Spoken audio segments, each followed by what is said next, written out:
Continuamos en la segunda parte del debate de Onda Luz Televisión y ya saben que en el día de hoy estamos opinando de todo lo que pasa en Málaga y su provincia, de la mano de Juan Luis Valenzuela, Ceferino Sánchez y don Antonio Chávez. Seguimos hablando de las cosas de la ciudad y decía yo anteriormente que bueno, tenemos anuncio de nuevo presupuesto municipal para el año 2014, ya saben que por esta fecha, aproximadamente mes de octubre o noviembre, llegan los anuncios políticos y nos encontramos con que ya se ha hecho el anuncio del nuevo presupuesto para el año que viene, que lo ha hecho el alcalde de la ciudad.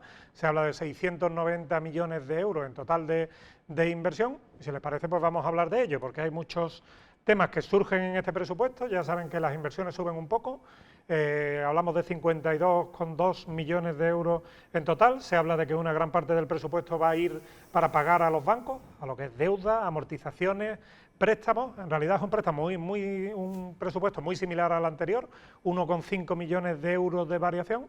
Pero vamos, tampoco en una época de crisis, no sé yo si se le puede pedir mucho más a un ayuntamiento en cuanto a los presupuestos. No sé si es lo suficiente ambicioso o si se queda corto para los tiempos que corren. Juan Luis.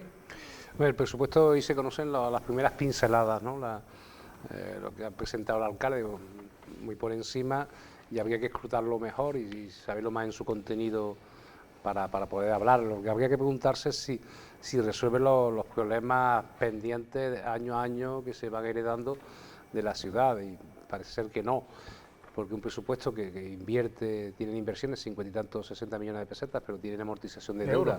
De deuda más. ¿Lo ha dicho usted de pesetas? De euros, pues, de euros. Si ese fuese el problema, no, sería un presupuesto maravilloso.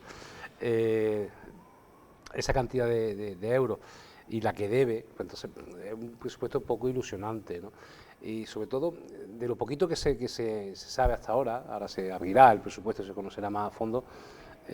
Hay una frase en la rueda de prensa que da, donde dice que dedicará a la caja del Muelle 1-2, 2,5 millones de euros, más que a otros proyectos como Campamento Benítez, pero que no se describe en qué consistirá el uso o para qué va a servir esa caja, ¿no? Entonces, pues yo creo que hay que esperar un poco más a ver. Si es verdad que la situación económica del Ayuntamiento de Málaga no es buena, y ahí está en el ranking, está de las 6 ciudades de capitales españolas con más deuda, ¿no? Es un espejo de lo que está pasando en España. O sea, en 2011 ya estábamos pagando más de deuda que invirtiendo en educación y en sanidad en toda España. O sea, la deuda en España ahora mismo es casi el 100% del PIB, de lo que produce el país. O sea, debemos lo que producimos. Y eso es una auténtica tortura para el país. Es una cosa de la que no se habla habitualmente, pero es lo que está haciendo que se lastre todo y que se recorten todo, porque el dinero fundamental que se destina en los presupuestos va para pagar a entidades financieras, que son al final las que resisten y las que tienen grandes beneficios. Hombre, son unos presupuestos que están condicionados por la previsión de ingresos. Entonces, efectivamente, la crisis afecta. En cuanto se espere que haya una mejoría y pues se espera que haya mejores rendimientos y habrá futuros presupuestos que serán indudablemente mejores que este. No obstante, sí podemos confiar en una cosa, que la oposición, que yo creo que en Málaga ha tenido siempre cierto nivel y ha sido muy pulcral, siempre ha examinado con lupa los presupuestos y, salvo cuestiones muy de matices, no le puede reprochar ni que dedique gran parte a lo que son los capítulos que se llaman sociales, es decir, que en eso sí que cumple sobradamente más que los mínimos, y efectivamente no deja de hacer inversión en una ciudad que sabe que tiene que seguir expandiéndose y manteniéndose. Yo creo que harán o que atenderán a que cubrirá los mínimos que las circunstancias le están imponiendo, ¿no? Se habla, en cuanto a las inversiones, de ese cubo nuevo entre el Muelle 1 y 2, se habla del edificio de la Tabacalera, se habla del Campamento Benítez, se habla del Boulevard. Son cosas recurrentes en la ciudad, pero que al menos van a tener un inicio, ¿no?, de presupuesto, porque tampoco son cantidades demasiado importantes. Pero ¿cuántos grandes proyectos se han iniciado? ¿Cuántas veces se ha iniciado el Astoria? ¿O cuántas veces se ha iniciado? Ese es el problema. Llevamos años viendo cómo se inician proyectos, cómo después surgen problemas, cómo años siguiente se vuelve a presupuestar, cómo se vuelve a represupuestar, cómo hay una pérdida mientras se compra, mientras se vende. Ese es el grave problema, ¿no? Los presupuestos al final es cierto que es un documento político que te refleja la filosofía con la que vas a gobernar, pero al final la ejecución del presupuesto muchas veces suele variar bastante con el principio inicial con que tú lo haces nacer, ¿no?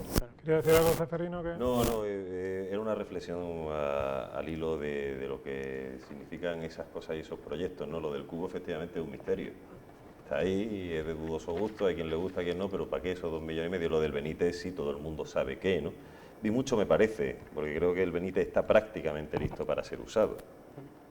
Soy de la opinión de que eso es de las típicas cosas que en cuanto quieran tocarlo se lo acaban cargando. Y van a ponerle puerta al campo, que ya las tiene cuando se trata simplemente de tal y como está, darle un uso ciudadano.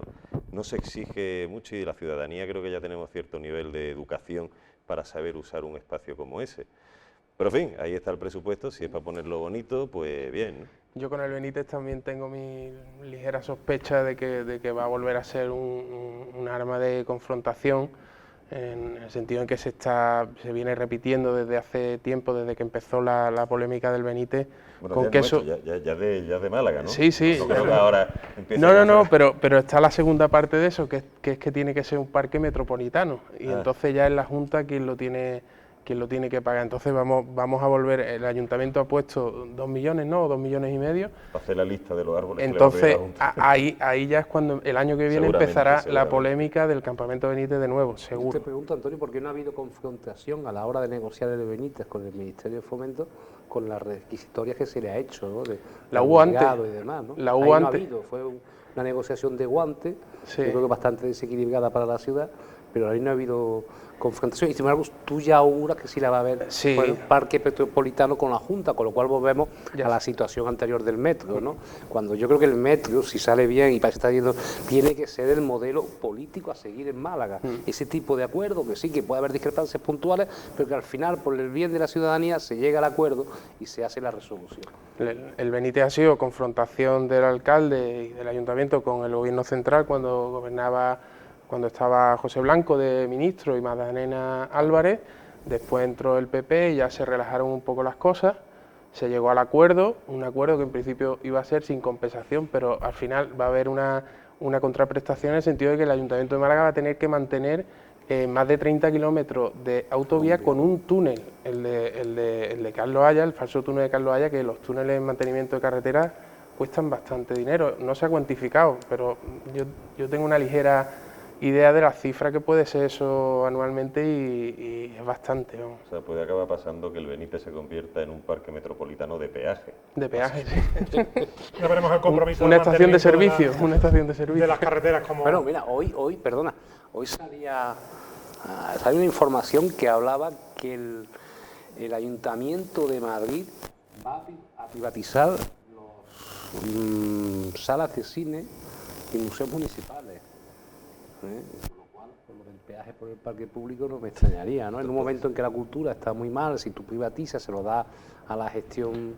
Espero que no, lo he dicho porque me ha salido del alma. La chispa. Entendí la ironía. Sí, no, pero confío que no. Es que a ver si la idea cunde. A ver si le da idea, ¿no? Ya saben que Onda Luz Televisión es una televisión provincial que se ve en prácticamente toda la provincia de Málaga.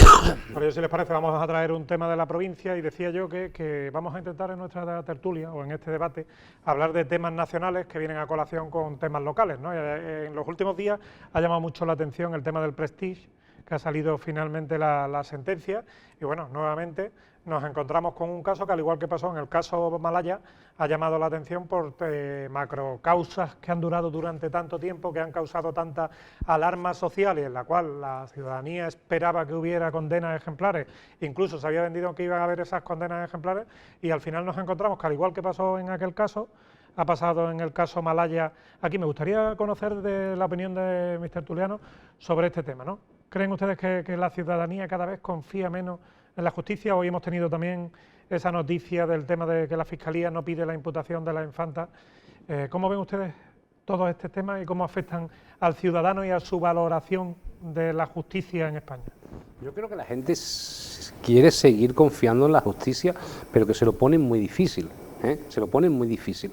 Yo entiendo que hay una legislación, que los jueces tienen que aplicar las leyes, las leyes son las que son, pero barbaridades, porque a mí me parece una auténtica barbaridad, aunque tenga todo su sustento legal, y él nos podrá explicar mucho mejor que lo que yo puedo decir, lo del caso Malaya, ¿no? O sea, 15 años de saqueo a la ciudad, 15 años de robo diario, continuado y permanente a los marbelleros y marbelleras, a los de San Pedro, a todo, no se pueden traducir en unas penas muy laxas, solo un poquito altas para quienes han sido cabezas reales de la conspiración económica, y los demás salgan prácticamente de rosita. A uno se recuerda a Gil cuando decía, creo que era Gil, ¿no?, que era más fácil, que era mejor entrar en la cárcel porque de la cárcel se salía, pero de pobre no.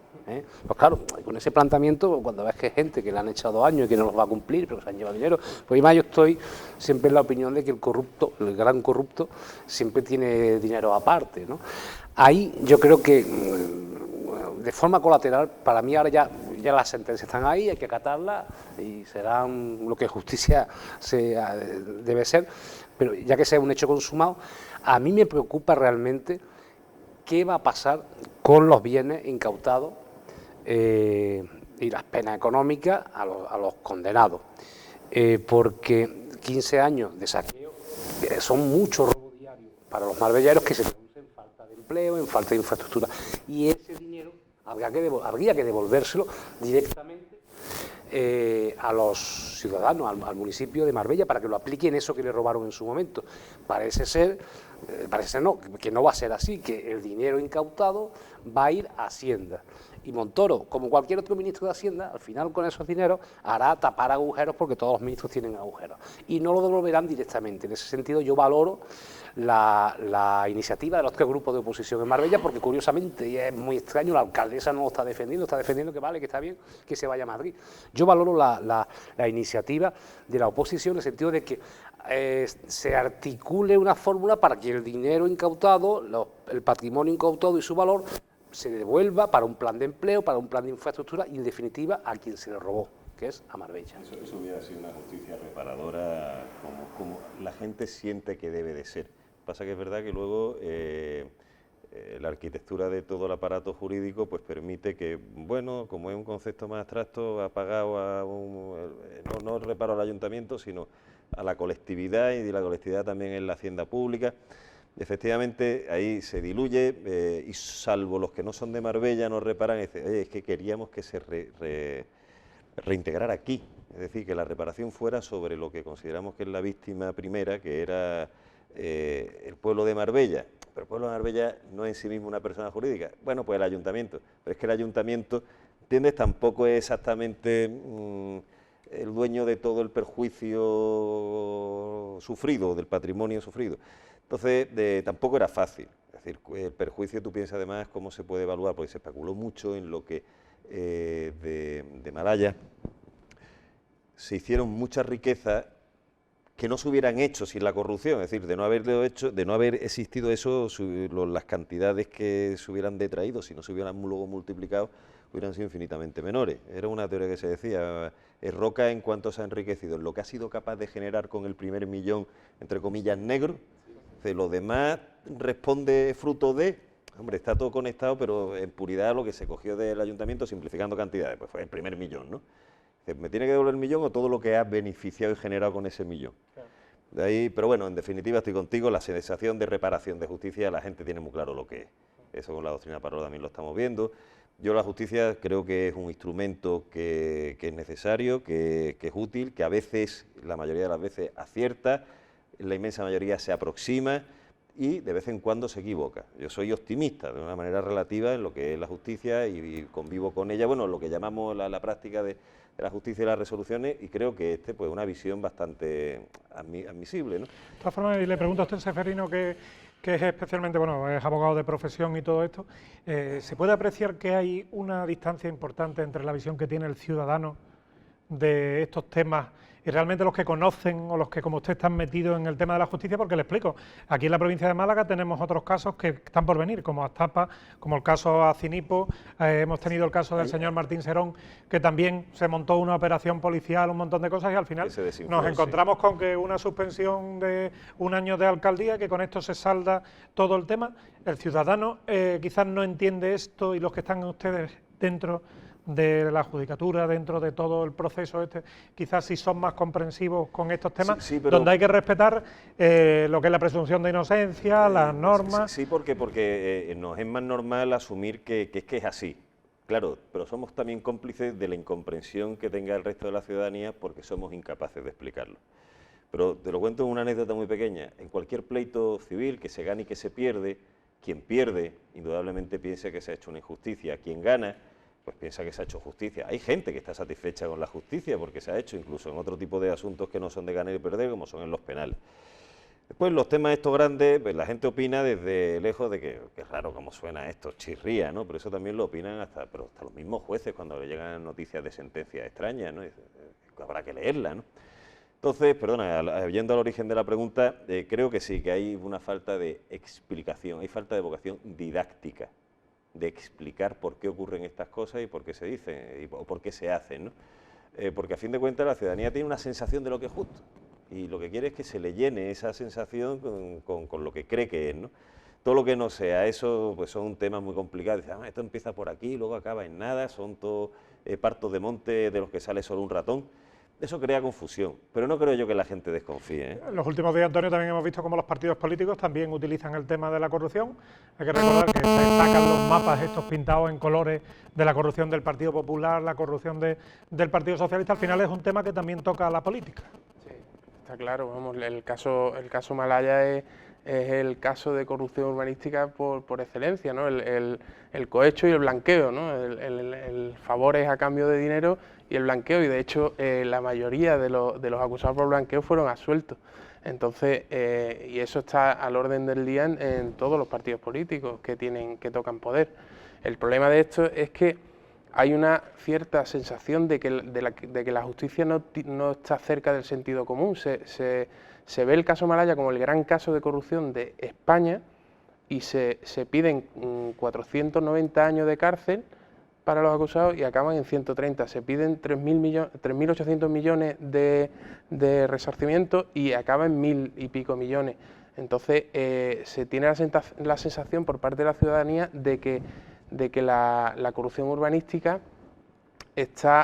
tiene una proporcionalidad con las penas muy distinta a determinados delitos, por ejemplo, que están motivados por la exclusión social, de gente que roba para comer o que pega un palo para sacar a su familia adelante. Aunque ese haya sido el resultado, sí te puedo decir que la trayectoria del caso Malaya, todas las personas que se han visto implicadas, sí han padecido la pena de banquillo en carne propia. Se han perdido trabajos, se han cerrado despachos, se han endeudado, han perdido el crédito, relaciones.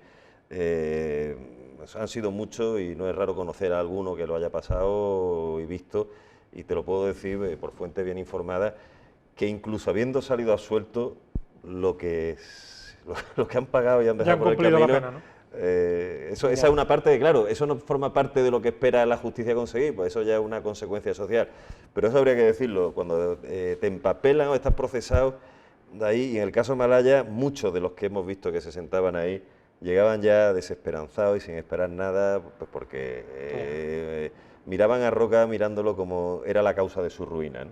Eso te lo puedo decir, y mira que era gente, pues muchos. Venga, terminamos con este tema. Sería un debate interesante el que plantea, ¿no? La figura del imputado, hay que regularla de otra manera, la pena del telediario. Efectivamente, a una persona en un momento determinado se le imputa, padece, si alguien famoso o un político tiene la pena del telediario y después se le desimputa, resulta que es inocente, pero ya, como tú bien has dicho, ha pasado todo un calvario, ¿no? Igual que no se puede mezclar, y eso es especialmente grave, y en zonas como zonas rurales en Málaga o en Almería se están también viendo, meter en el mismo saco al corrupto urbanístico que persigue dinero, que recalifica terreno, que aquel alcalde de un pueblecito chiquito que para erradicar que el exilio de la gente joven, que el pueblo no se le hunda, que tiene 400 habitantes y cada año tiene menos, cree en el turismo rural, deja hacer un poco que un cortijo se haga un alojamiento rural, lo cual crea construcción, lo cual crea 4 puestos de trabajo, y al final resulta que el titular es 2 años de cárcel exactamente, por corrupción urbanística, y lo mismo que Roca. Yo sé que ese debate a muchos políticos no les gusta, pero creo que habría que replantearse, y me alegra estar al lado tuyo por el conocimiento que tienen derecho, de la figura del imputado, no sé si más a la francesa, y la figura de la corrupción urbanística y del corrupto urbanístico. A mí me parece que un alcalde de la Sarquía o de la Alpujarra almeriense, por hacer lo que están haciendo, o han hecho en algunos casos, no puede ser metido en el mismo saco que Martín Serón, por ejemplo. Así de claro lo digo. Bueno, vamos a ir, si les parece, concluyendo, porque nos hemos quedado, como siempre, sin tiempo. Leía yo esta mañana una noticia en los periódicos que me ha llamado la atención. Bueno, todos sabemos en las últimas semanas que hemos tenido noticias sobre el tema de la violencia de género. La provincia de Málaga está siendo especialmente azotada con este tema. Hay que decir que el Gobierno dice que va a poner una zona especial en la provincia de Málaga. Hablamos de que ha habido 27 víctimas mortales en la última década en la provincia de Málaga. Hablamos de 5 casos también en la provincia de Málaga este año. ¿Creen ustedes que la provincia de Málaga es especialmente señalada? Málaga piensa que no sé si somos la 5ª ciudad y como provincia pues también somos mucha población, no más que por estadística. Creo que ha sido una mala casualidad que hayan sido 5 y además en un periodo muy corto me parece que han sido 3. Es un tema feo, pero hay que afrontar de la única manera que se me ocurre, mucha prevención, tanto a niveles educativos como mucha concienciación social, tolerancia cero, cualquier sintomatología debería de causar rechazo, porque lo que ya ha pasado difícilmente vamos a poder arreglarlo, ¿no? Es imposible, pero que no vuelva a ocurrir, todo lo que sea es poco, a todos los niveles.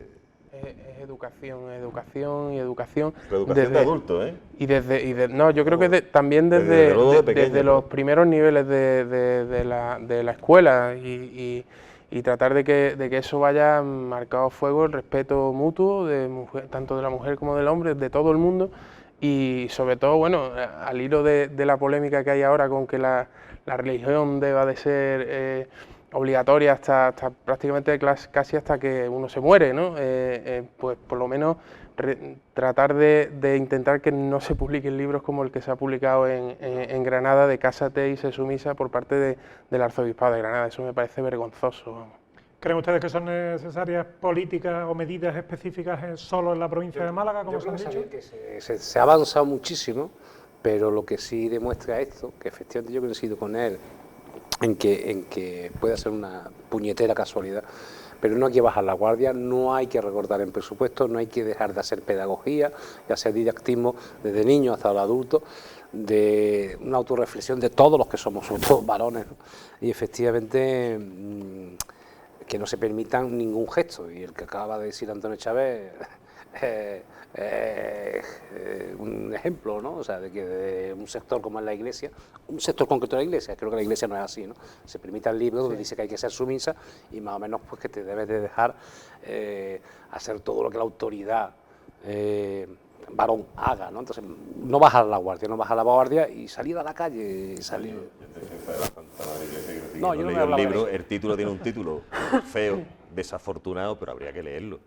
Viniendo de la Iglesia seguro que no es malo. Ya hay obispo. Yo prácticamente sé ya de qué va el libro y sé párrafos concretos y determinados, y entonces decir, tú has nacido para complacer al hombre, el hombre tiene que ejercer el rol de la Bueno, yo creo que ese sería otro debate. Sí. Y ya hay obispos en otra zona de España que lo han censurado. O sea que... Bueno, pues les voy a agradecer que hayan estado en esta, la primera tertulia o el primer debate de Onda Luz Televisión. Espero que los televidentes se hayan entretenido. Hemos tocado todos los temas de actualidad de la última semana en la provincia de Málaga. Les emplazo para las próximas fechas que acudan de nuevo aquí a este debate en Onda Luz Televisión, y les doy las gracias a Antonio Chávez, Seferino Sánchez, Juan Luis Valenzuela, y les emplazo a todos ustedes al próximo martes, que estaremos de nuevo aquí en Onda Luz Televisión para comentar todo lo que ha pasado en Málaga y la provincia. Muy buenas noches y muchas gracias por su atención.